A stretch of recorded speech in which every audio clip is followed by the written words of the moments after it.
Well, here we are, night two. I was hoping that moving to a different room would make a difference, but it really hasn't.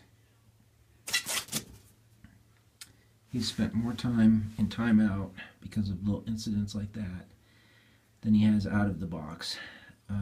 We started off in the carrier.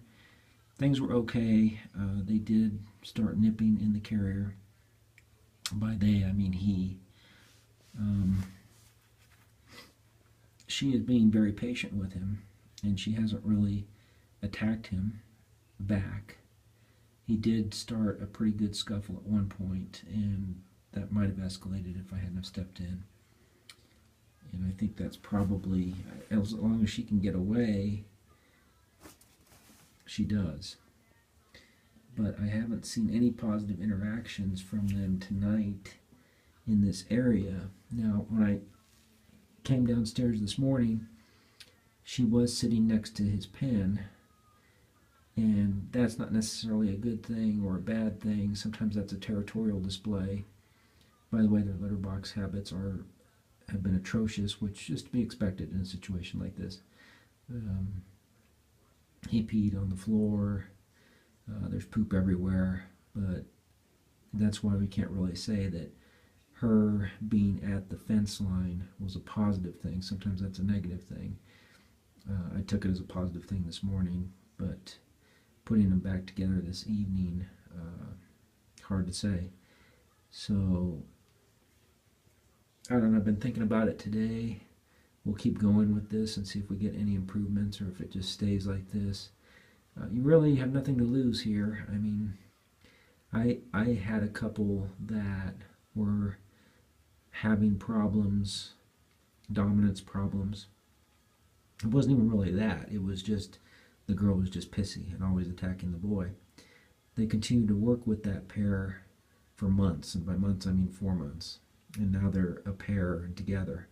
So,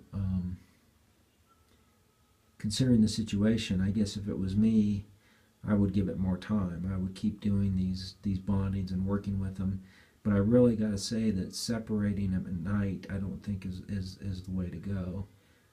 I think that if you can have them in a space like I have them in, where you're moving them back and forth every evening, and they can still see each other,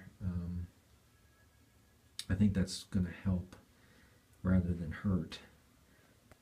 There's two schools of thought on that too, but that's usually when you're dealing with a new bonding. This is kind of a rough patch that we're going through here, because I think it is just that. I think he's just having some growing pains and lashing out a little bit, and I think it's worth continuing to try before you make the decision that you can't go on.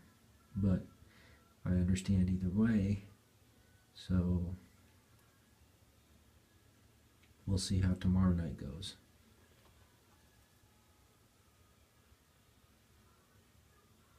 I know last night I said that he wasn't trying to hurt her, and tonight that one bad incident, I don't know, it didn't look good to me.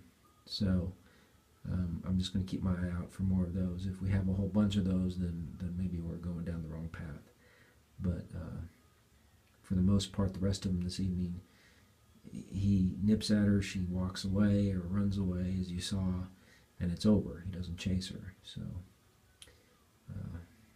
we'll keep trying. That's it for tonight.